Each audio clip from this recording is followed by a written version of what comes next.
মই একো সিদ্ধান্ত লোৱা নাই মই দলক নেতৃত্বক জনোৱা গৈছে যে দলে যতে আমাক দিয়ে আমি তাৰ কাৰণে প্ৰস্তুত হৈ আছো আমি সাজু হৈ আছো আৰু সকলোৱে জানে যে বৰ্তমান চৰকাৰে কেনেদৰে আগৰ আমাৰ কলিয়াবৰ লোকসভাটো দুভাগ কৰি ৰাখিছে আৰু এতিয়া কলিয়াবৰৰ ভিতৰত মাত্ৰ নামটো সলনি কৰা নাই মানুহবোৰো ভাগ ভাগ কৰি ৰাখিছে আগতে গোলাঘাট জিলা মানুহ নগাঁও জিলা মানুহ একেলগে আমি কলিয়াবৰ লোকসভা সমষ্টি আছিল অলপ জৰহাটো আছিল এটা তেনেকুৱা নাই তো সেই কাৰণে মাত্ৰ নাম সলনি কৰা নাই আমাৰ মানুহও আমাৰ ঘৰটোৱে তেওঁলোকে ভাঙি চেছ কৰিলে এটা সেই কাৰণে নতুন কাজিৰঙা নতুন নগাঁও আনকৈ নতুন জৰহাটো সৃষ্টি হৈছে য'ত মাজুলী যোগ হৈছে তো এইবোৰ সব কৰিছে ৰাজনৈতিক চকুৰে আপোনালোকৰ কোৱাৰ দৰে কংগ্ৰেছ এটা দুৰ্গ প্ৰায়ত মুখ্যমন্ত্ৰী তৰুণ গগৈদেৱৰ এটা স্মৃতি কলিয়াবৰ লোকসভা সমষ্টি ৰাইজৰ লগত আছে কিন্তু তেওঁলোকে মাত্ৰ এটা সমষ্টি নক্সাটোৱে সলনি কৰিব পাৰে কিন্তু মানুহৰ হৃদয়ত যে প্ৰায়ত মুখ্যমন্ত্ৰীৰ প্ৰতি শ্ৰদ্ধা আছে এই শ্ৰদ্ধাটো তেওঁলোকে কেতিয়াও শেষ কৰিব নোৱাৰে নিশ্চয় আমাৰ সকলোৱে এইটো মুকলি কথা যে আমাৰ কাজিৰঙা লোকসভা সমষ্টিৰ পৰা আমাৰ তিনিগৰাকী প্ৰাৰ্থীসকল আছে আৰু সকলোৱে প্ৰাৰ্থিত্ব বিচাৰিব পাৰে আজি আমাৰ লগত গোলাপ শইকীয়া থাকিলেহেঁতেন কিন্তু গোলাপ শইকীয়া শাৰীৰিক অসুখৰ কাৰণে তেওঁলোকে আমাৰ মাজত নাই তেওঁ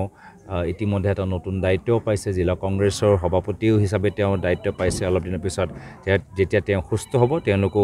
আহি আমাৰ দলীয় কাম কাজত আমি সকলোৱে একে মঞ্চত দেখা পাব মুখ্যমন্ত্ৰীক গামোচা পিন্ধোৱাৰ বাবে গোলাঘাট এইটো আমাৰ প্ৰদেশ কংগ্ৰেছৰ এটা সিদ্ধান্ত জিলা কংগ্ৰেছৰ সদায় যিকোনো আমি সিদ্ধান্ত লওঁ আমাৰ কেন্দ্ৰীয় নেতৃত্বৰ পৰা পৰামৰ্শ ল'ব লাগে কেন্দ্ৰীয় নেতৃত্বৰ পৰা অনুমতি ল'ব লাগে জিলা কংগ্ৰেছৰ ক্ষেত্ৰত আমি কেন্দ্ৰীয় নেতৃত্ব আমাৰ সাধাৰণ সম্পাদক জিতেন্দ্ৰ সিং ডাঙৰীয়াৰ অনুমতি বা পৰামৰ্শ নলোৱাকৈ কোনো কাম আমি কৰিব নোৱাৰোঁ আৰু সেইকাৰণে আজি যিহেতু AICC পৰা সিদ্ধান্ত আহিছে আমি AICC সিদ্ধান্তটো আমি পালন কৰিছোঁ তেওঁ অভিযোগ কৰিছে যে তেওঁ মানে যিজন এতিয়া আমাৰ দলত নাই এতিয়া সব কথাত উচিত নহয় আমাৰ কথাটো হ'ল যে আমি কংগ্ৰেছ দল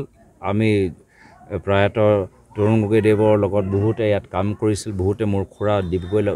ডাঙৰীয়াৰ লগত কাম কৰিছে বহুতে প্ৰাক্তন মুখ্যমন্ত্ৰী হিতেশ্বৰ শইকীয়াৰ লগত কাম কৰিছে কংগ্ৰেছৰ ভাল দিন বেয়া দিন সকলোৱে দেখিছে আৰু সকলোৱে জানে ৰাজনীতি এটা চক্ৰ আকৌ আমাৰ ক্ষমতা আহিবলৈ গৈ আছে কংগ্ৰেছৰ কেইবাজনো বিধায়ক আচলতে অগপলৈ অহাৰ কথা এটা মানে কি ক'ব মই কৈছোঁ মই আগতেও তিতাবৰ যোৱাকালি সমষ্টিত ক'লোঁ যে দুটা নাৱত ভৰি দি লাভ নাই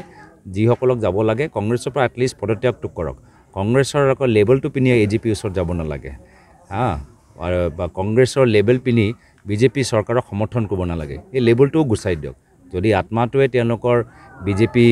দলৰ লগত আছে বা আত্মাটোৱে যদি অগপৰ দলৰ লগত আছে তো দেহটো কংগ্ৰেছত কিয় ৰাখিছে তেওঁলোকে